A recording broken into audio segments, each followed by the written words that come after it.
જે કેન્દ્ર નાભી છે એમાં જીવી શકે સારી રીતે જીવી શકે. અને નાભીની અસર છે એ સ્વસ્થ જ્યારે વ્યવહાર કરી છે ત્યારે નાભીનું જે કેન્દ્ર હોય છે એ વેર વિખે એટલે વેર વિખે એટલે આપણો એટેન્શન ત્યાં રહેતું સંભાળવું. આપણે કોઈ પણ વસ્તુ શીખતા હોય છે, ગાડી શીખતા હોય, સ્કૂટર શીખતા હોય, શરૂઆતમાં શું થાય? જે શીખતા હોય એટલે શરૂઆતની અંદર એક ઉપર આપણું ધ્યાન રહે, બીજા ઉપર ધ્યાન. જેમ જેમ આપણે પ્રેક્ટિસ કરતા જઈએ એમ એમ કેમ આપણી કાબેલિયત વધે છે. એટલે એક નાભીમાં રહેવા માટેનો એકાંતમાં અભ્યાસ છે. જ્યારે કોઈ પરિસ્થિતિ નથી, કોઈ વાતાવરણ નથી, આપણે રૂમની અંદર બેઠા છીએ ત્યારે બીજી કોઈ વસ્તુ નથી, ફક્ત એક જ વસ્તુ છે અને આપણી નાભીમાં જીવવાનું છે. હવે નાભીમાં જીવવાનું એકલા હોય ત્યારે આસાન હોય છે, કારણ કે બીજી કોઈ એક્ટિવિટી નથી. વ્યવહારની અંદર જ્યારે આવી છે, આપણો ઓફિસના કામમાં આવી છે, બહારના સંબંધોમાં આવી છે, એટલે એ સેન્ટર છે ખસી જાય છે. તો એ સેન્ટર ખસી જાય છે એનો અર્થ એમ છે કે વધારે પ્રેક્ટિસની જરૂર છે. પ્રેક્ટિસ જેમ વધારે કરી એની જરૂરિયાત છે. એટલે પહેલી પ્રેક્ટિસ છે એ નાભીમાં રહેવી છે, એક વસ્તુ. અને એકાંતમાં એનો અભ્યાસ કરવાનો છે. અને આ એકાંતમાં કરેલો અભ્યાસ છે વ્યવહારના જગતની અંદર જ્યારે આપણે વ્યવહાર કરવા માટે નીકળી ત્યારે એનું એટેન્શન ત્યાં રાખવાનું છે. જે પ્રેક્ટિસ કરેલી છે એનો એરો રાખવા માટેનો પ્રયાસ કરવાનો છે. એટલે ધ્યાન કરવું એક બાબત છે અને ધ્યાનને વ્યવહારમાં યોજવું એ બીજી વાત છે. અને એ ધ્યાનને વ્યવહારમાં ત્યારે યોજી શકાય કે જ્યારે આપણી અંદર પ્રીતિ હોય કે મારે આ વ્યવહારે કરવો છે અને આ વ્યવહારમાં મારું જે કેન્દ્ર મેં એકાંતમાં જે કેન્દ્રનું નિર્માણ કરેલું છે એને ખોવું નથી. એવી તીવ્રતા, એવી અભિપ્સા હોય તો તમે જ્યારે જ્યારે વ્યવહારમાં જાઓ ત્યારે વ્યવહારમાં અમુક સમય ભૂલાઈ જાય, પાછું અમુક સમય યાદ આવે, પાછું ભૂલાઈ જાય, પાછું યાદ આવે. એટલે એના માટે પ્રેક્ટિસની અને અભ્યાસની જરૂર છે. પ્રેમની જેટલી તમારી અંદર પ્રબળતા આવશે એટલી એની યાદી વધારે આવશે.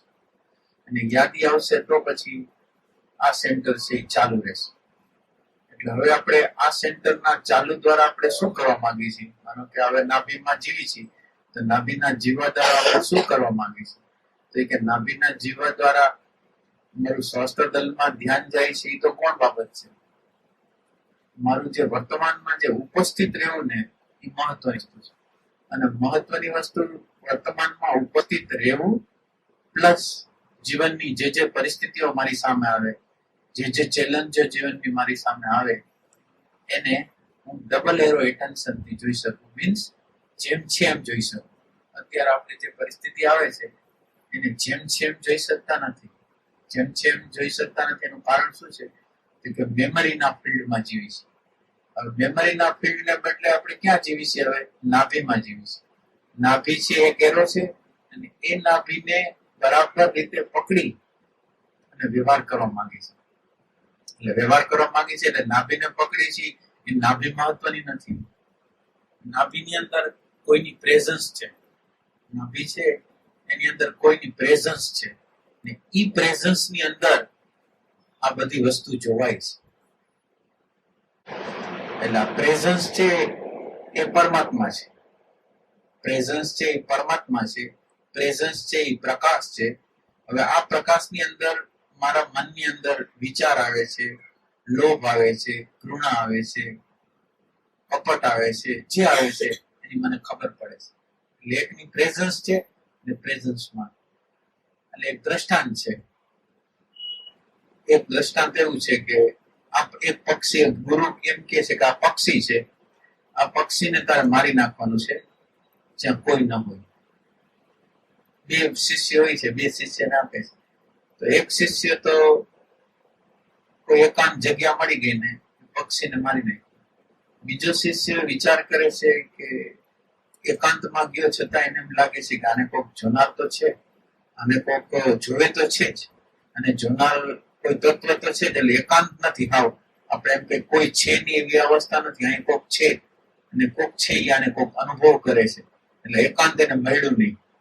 એટલે એકાંત મળ્યું નહીં એટલે એને આનું મૃત્યુ ન કર્યું. એવી રીતે આપણે જે પણ કર્મ કરી છીએ એ કર્મ વખતે એક તત્વની પ્રેઝન્સ હોય છે, અને તત્વની પ્રેઝન્સમાં જો આપણે જીવતા હોય તો એ તત્વ આપણને કામ કરવા ન દે. એટલે આપણી અંદર એક વિવેક આપે, એક પ્રકાશ આપે, આ કાર્ય કરાય, આ કાર્ય ન કરાય. અથવા આપણી અંદર અવ્યવસ્થા છે, અરાજકતા છે, ક્રોધ છે, લોભ છે, ઘૃણા છે, તો એને બતાવે છે એની અંદર આપણે. તો હવે પ્રકાશનું તત્વ છે એ આપણી અંદર. એટલે આપણે નાભીમાં રહેવા દ્વારા શું કરવા માંગીએ છીએ?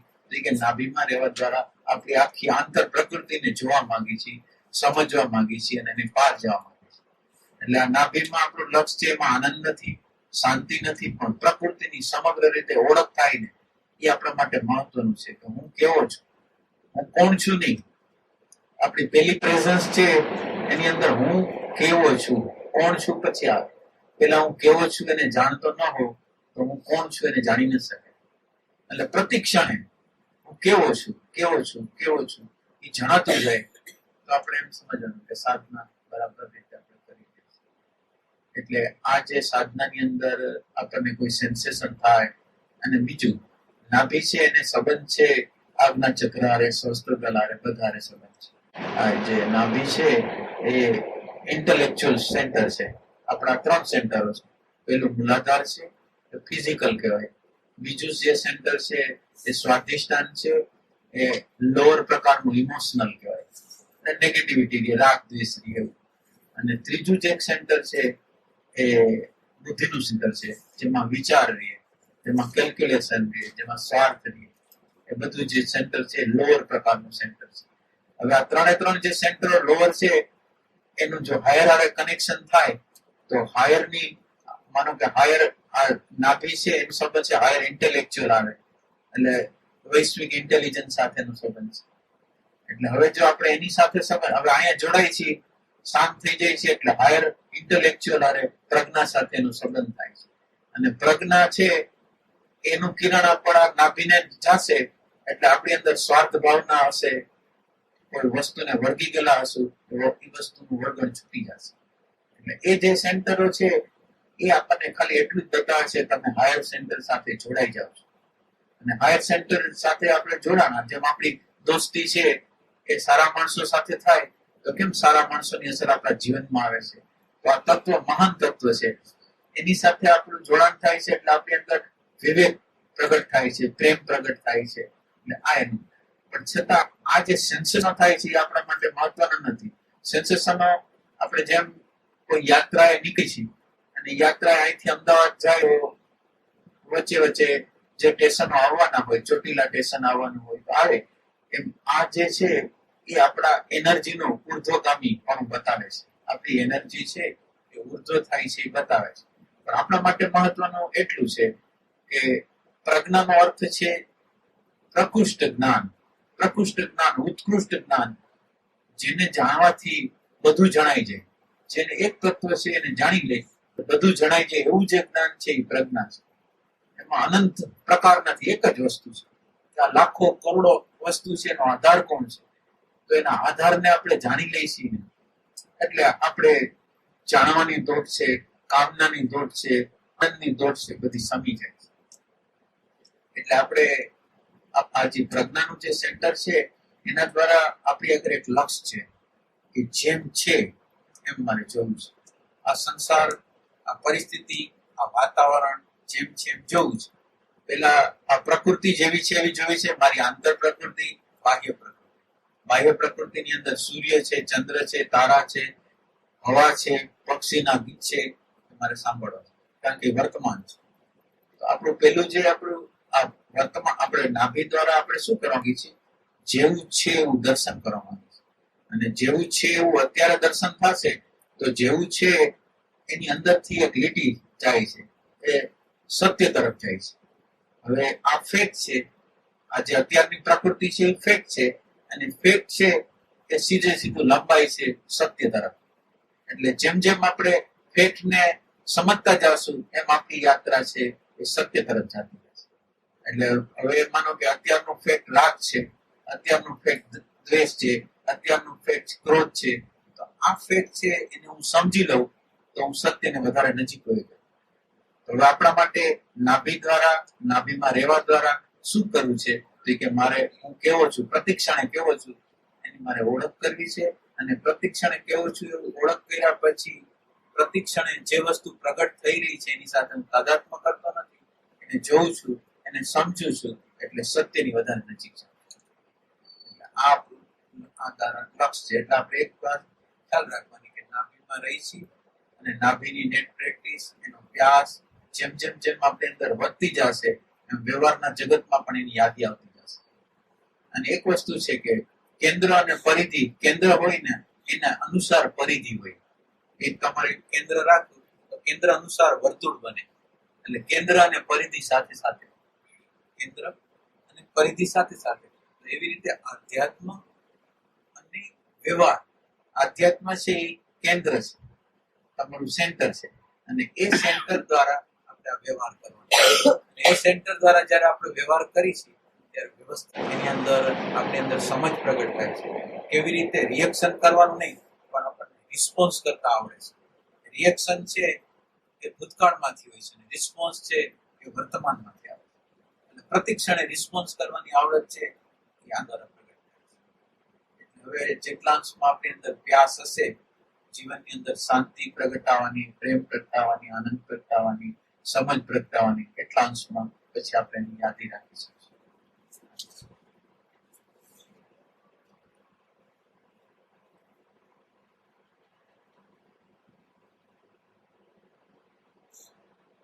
એટલે મહત્વની જે વસ્તુ આની અંદર એક ખ્યાલ રાખવાનો છે, આના કોઈ પણ સેન્સેશન છે એ મહત્વના નથી. મને સહસ્ત્રદળનું સેન્સેશન થાય તો એ મહત્વનું નથી, પણ મને પ્રકૃતિ કેટલી ખબર પડી, મારા રાગની, મારા દ્વેષની, મારા લોભની, મારા ઘૃણાની, અને સામેવાળી પ્રકૃતિ છે એની મને પ્રકૃતિની કેટલી ખબર પડી. વ્યક્તિ આવી છે એમ નહીં, આ દરેક વ્યક્તિ છે એ દરેક વ્યક્તિની અંદર પ્રકૃતિ પ્રગટ થાય છે. વ્યક્તિ કોણ છે? અને પ્રકૃતિ છે એ વૈશ્વિક છે. પ્રકૃતિ છે એ વ્યક્તિગત નથી. જેમ એક ટેપ હોય, પછી ટેપ હોય કે ટીવી હોય, ટીવીના અનંત પ્રકારના મોડેલ હોય, પણ એની રચના કેવી હોય? એની રચના તો બધાની અંદર એક સરખી હોય. પછી મોડેલ ગમે એવું હોય, એમાં બધા મોડેલો ચાહે આપણા ઇન્ડિયન હોય, ચાહે અંગ્રેજ હોય, ચાહે આફ્રિકન હોય, આ બધાની અંદર જે મન પડેલું છે એ એક જ પડેલું છે.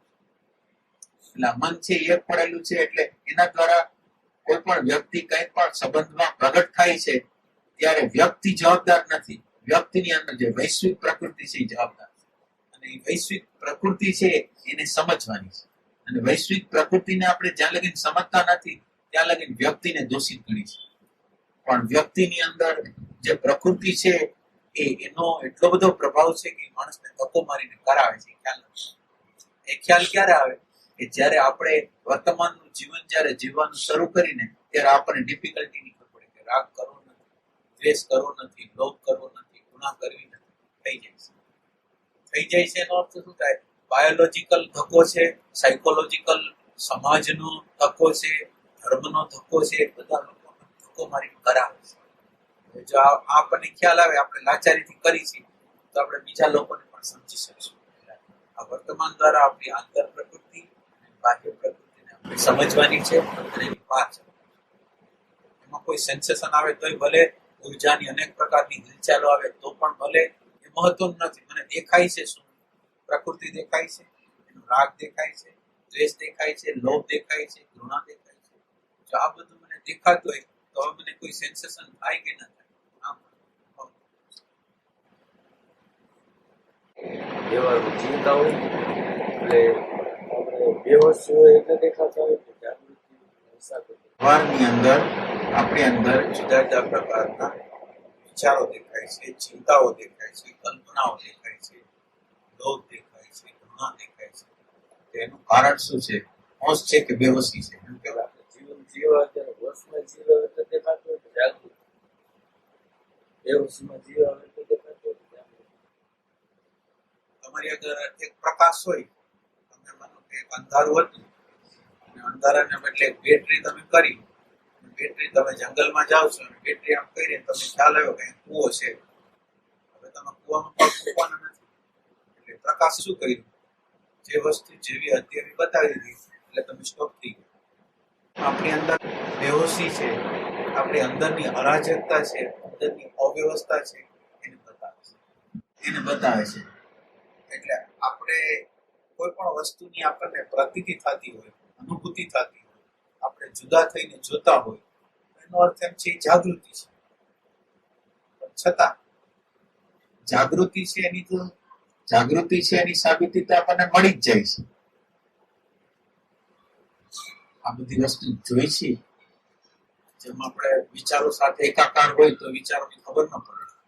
કોઈ પરિસ્થિતિની અંદર તાદાત્મ્ય કરી લીધું હોય તો આપણને કઈ જુદાઈ નથી. પણ આપણે જાગૃતિમાં જીવતા હોય તો બધી વસ્તુ સેપરેટ, થોડીક ડિસ્ટન્સમાં આપણને દેખાય કે આ જાગૃતિ છે. એટલે જાગૃતિ માટે કઈ પ્રમાણની જરૂર નથી. જાગૃતિનો અર્થ એમ છે, અત્યારે મને રાગ દેખાય છે, દ્વેષ દેખાય છે, લોભ દેખાય છે, તો દેખાય છે એટલે મને ખ્યાલ આવે છે કે હવે જાગૃતિ છે એના દ્વારા આપણે શું કરવા માંગીએ છીએ, ત્યાં ઉભા રહી જવા માંગીએ છીએ કે હવે આ જાગૃતિનો જે પ્રકાશ, હવે આમાં બે વસ્તુ છે. એક બાજુ જાગૃતિ છે અને એક બાજુ જાગૃતિ દ્વારા પ્રકાશિત થતી વસ્તુ છે. આપણું ધ્યાન ક્યાં જાય છે? કે આપણું ધ્યાન જાગૃતિ ઉપર જાય છે. આ જાગૃતિ કહેવાય કે ના કહેવાય?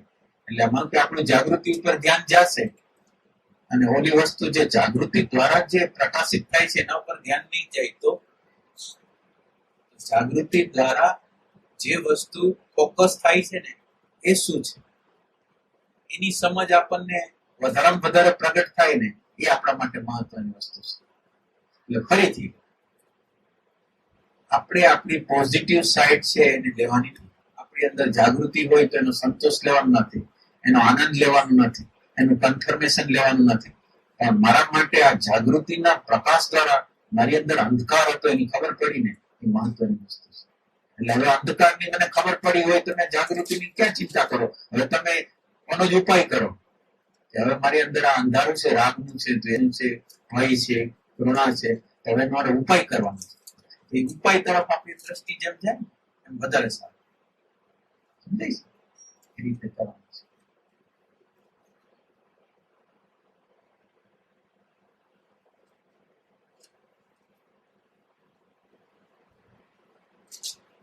એવી કેવી રીતે જોવું કે જેથી મારી અંદરની અંતર પ્રકૃતિ છે એને બરાબર રીતે સમજી શકું? એ મહત્વનું હોય છે. જે મહત્વનું જે હોય છે ને એ હોય છે.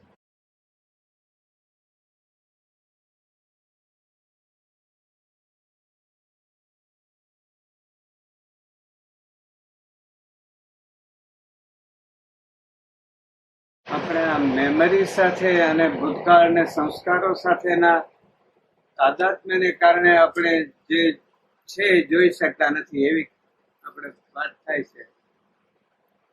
એ તો બરોબર છે, એટલે એવું છે જ જાણે.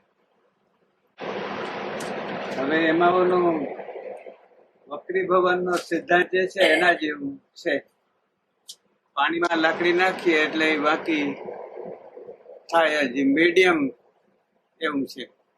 એવું મેમરીનું અને મનનું મીડિયમ અને ખાસ તો તાદાત્મ્ય એવું છે. પણ પેલામાં એક સગવડ એ છે કે તમે લાકડી બહાર કાઢી અને ખાતરી કરી શકો છો કે ખરેખર તો એ સીધી છે.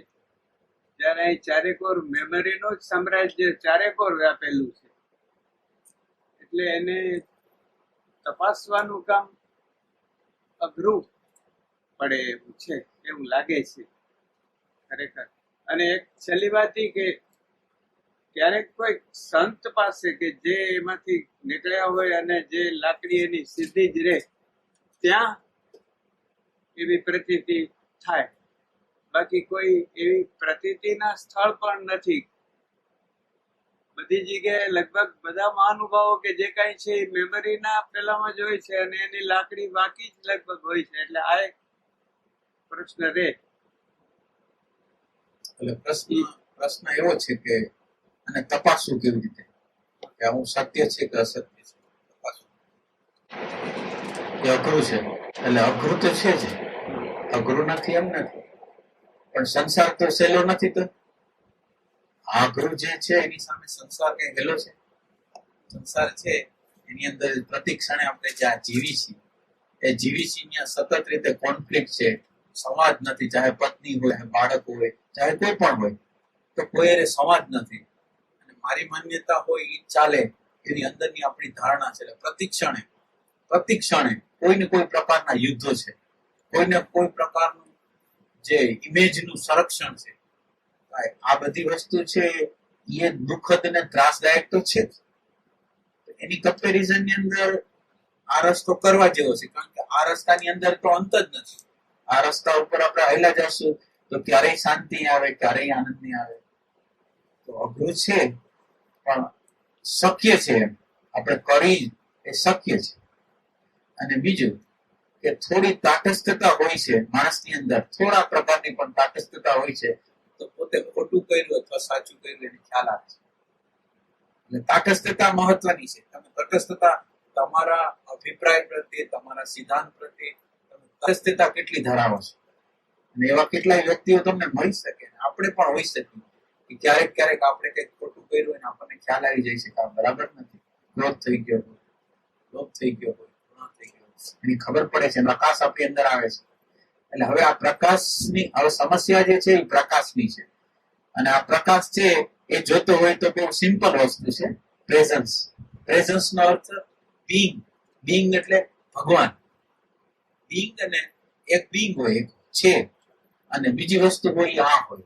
એટલે આપણે હંમેશા જે જીવન જીવી છીએ એ આમાં જીવન જીવી છીએ. એટલે ધારણામાં જીવન જીવી છીએ, માન્યતામાં જીવન જીવી છીએ, સિદ્ધાંતમાં જીવન જીવી છીએ, ભૂતકાળમાં જીવન જીવી છીએ. એટલે એ આ છે, બીંગ નથી. એટલે જેટલા અંશમાં આપણે વપરામાં આવશું ને એટલા અંશમાં એ પ્રકાશ છે આપણને બતાવવાનો જ છે કે આ બરાબર નથી. એટલે એમ ડિફિકલ્ટ નથી. વર્તમાન છે એમાં આપણે આવીને જોશું ને તો આપણને ખ્યાલ આવી જશે કે આ ખોટું છે ને આ સાચું છે. મારા મનની અંદર અમુક પ્રકારની વિચારસરણી હાલે છે એની ખબર પડે છે ને જયારે આપણે વર્તમાનમાં હોય છે ત્યારે. તો એ વર્તમાન છે એ પ્રકાશ છે અને એ અઘરો નથી. એમ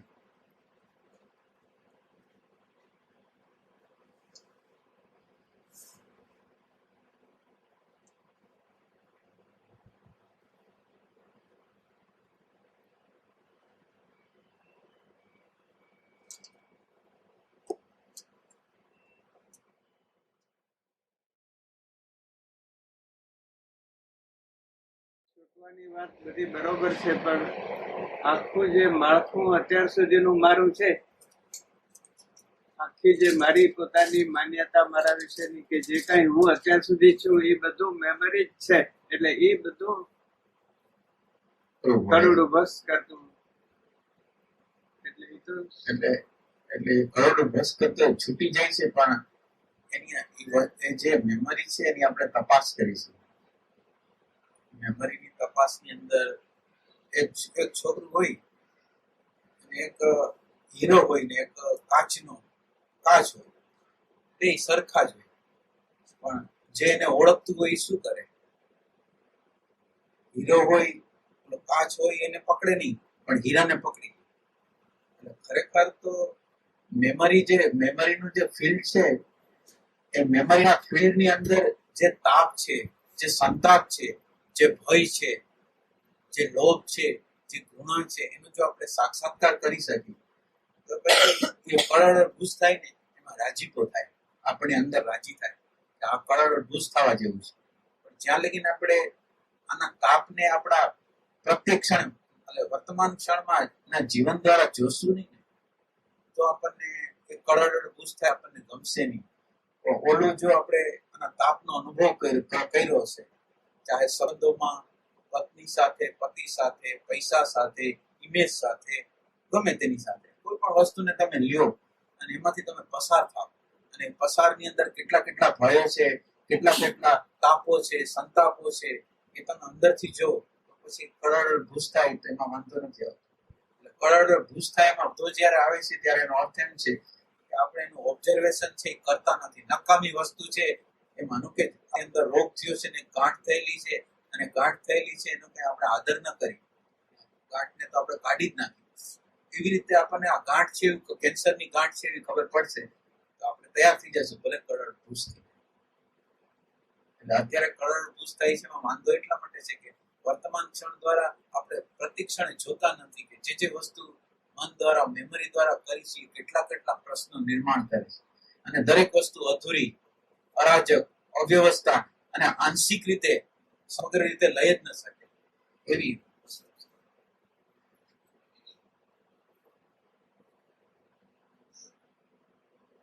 એટલે કઈક આશા રહી જતી હોય કે કાંઈક થઈ જશે, સરખું થઈ જશે, એવું એ પણ કારણ હોય ને. અત્યારે આવું છે, બધું અરાજકતા છે, બધું છે, એ તો દેખાય. એટલે હરખું થઈ જશે એવી ઈચ્છા હોય ને તો હરખું ન થાય. એટલે મને એવું લાગે કે આ તાપ જેવું છે. માનો કે કોઈ પણ વસ્તુની સાથે હું એટેચ થાઉં છું, સુખ માટેની ઝંખના કરું છું, ટીવીમાં જાઉં છું, સંબંધોમાં જાઉં છું, કોઈ ક્લબમાં જાઉં છું, ક્યાંય જ્યાં જાઉં છું એ મારો આનંદ, મારી અંદર ખાલીપો છે એટલા માટે જાઉં છું એમ જો મને ખબર પડે, મને એવી ખબર પડે કે આમાં ખાલીપો ભરવા જાઉં છું અને આ ખાલીપો જ્યારે જ્યારે જાઉં છું તો ભરાતો જ નથી, પાછો બીજી વાર, ત્રીજી વાર, ચોથી વાર. આનું જો આપણને દર્શન થઈ શકે, આપણે આ લાચારીનું દર્શન થઈ શકે, આપણી ગુલામીનું દર્શન થઈ શકે, તો પછી મૂકવા સારું. એટલે પેલું જે પગથિયું છે એ એવું પગથિયું છે કે જે આપણે પ્રકૃતિ ઉપર જીવી છીએ એ પ્રકૃતિ દજાડે છે પ્રતિક્ષણ, એવી પ્રતીતિ ન થાય ત્યાં લગીની મહત્વની વસ્તુ છે.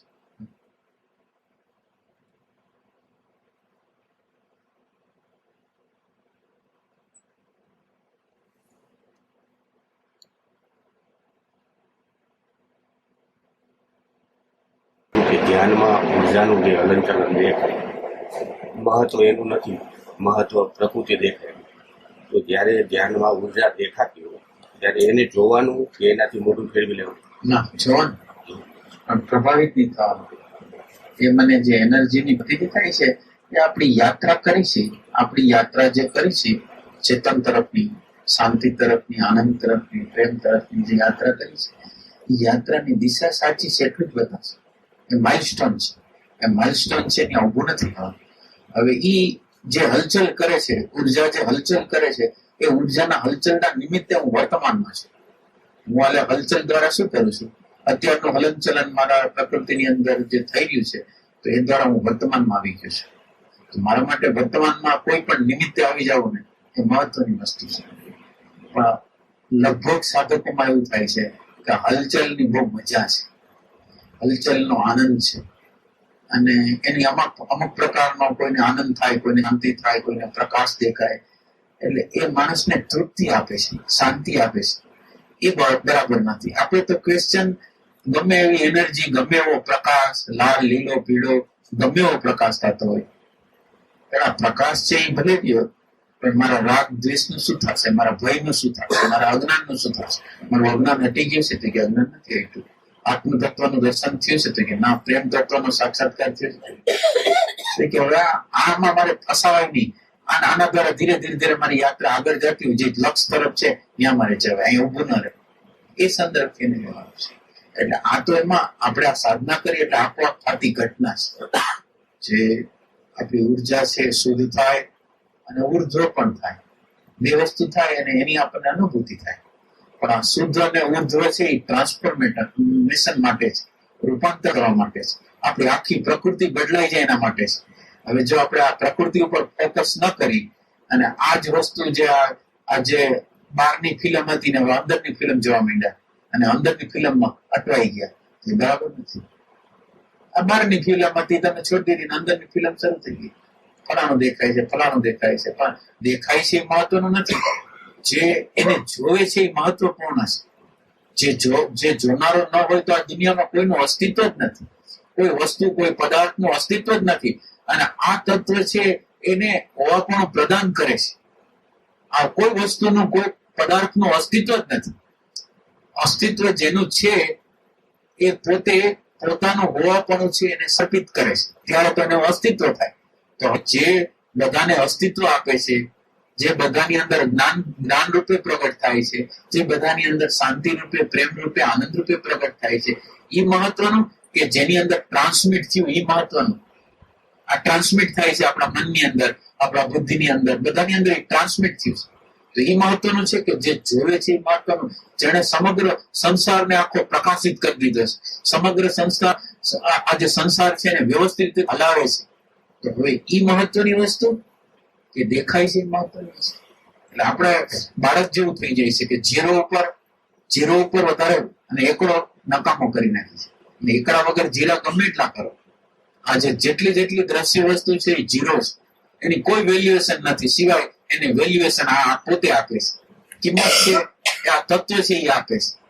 કિંમત કોઈ વસ્તુની પદાર્થની છે જ નહીં. એટલે આ વસ્તુ જે છે, જે એનર્જીને જે જોવે છે, આપણું જે લક્ષ્ય છે એ ક્યાં છે? આ એનર્જીના નિમિત્તે એના મૂળ સ્ત્રોત છે એને પામવાનું છે. મૂળ સ્ત્રોતમાં વિરામ પામવાનું. વિરામ પામવા માટે આપણી યાત્રા છે. અહીંયા ક્યાં અટવાઈ જાય, સ્ટેશનમાં ઉભા રહી જાય એવું કામ નથી. એ સંદર્ભ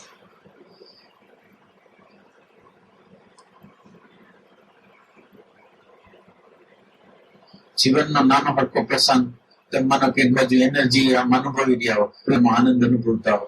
હમણાં એક સમાચાર આવે કે આર્થિક રીતે નુકસાન, આપણા ઘરનું માંદું પડ્યું, એક્સિડન્ટ થયો છે અને હવે આપણી હાલત છોડો, એટલી નજીકનું જ છે હાલત. આ એનર્જી ને તમે જોતા હતા એને અહીં કે હેલ્પમાં આવ્યું તો કે એનર્જી હેલ્પમાં ના આવે. જે જોનાર હોય ને એ જોનારમાંથી જે દ્રષ્ટિ જાતી હોય ને એ દ્રષ્ટિ કામ આવે. જોનારને પ્રગટ રાખવાનો અને જોનારમાંથી જે દ્રષ્ટિ પ્રગટ થાય ને એ આપણું રક્ષણ કરે, એ આપણને અંદર ક્ષમતા આપે, એ આપણને જેમ છે એમ દર્શન કરાવે. એટલે મહત્વનું છે એ દ્રષ્ટા છે, એમાંથી જે દ્રષ્ટિ પ્રગટ થાય છે ને એ મહત્વની છે. એટલે એ આપણા માટે. એટલે આ બધું તો થવાનું છે. અને લગભગ લોકો અટકાવ જે થાય છે આટલું બધું, નાનકડી સરખી શાંતિ, નાનકડી સરખી ઝલક, એ બધી આપણને માટે સંતોષ આપી દે. જેમ બાળકને એક રમકડું આપી દે સંતોષ થઈ જાય, એવી રીતે આપણને એક નાની વસ્તુ, નાનું દર્શન, નાનો સાક્ષાત્કાર આપણને જે અનંતની જે યાત્રા કરવાની છે, જે જવાનું છે, જે પૂર્ણતા છે, એ જગ્યા આપણને જવા દેતી.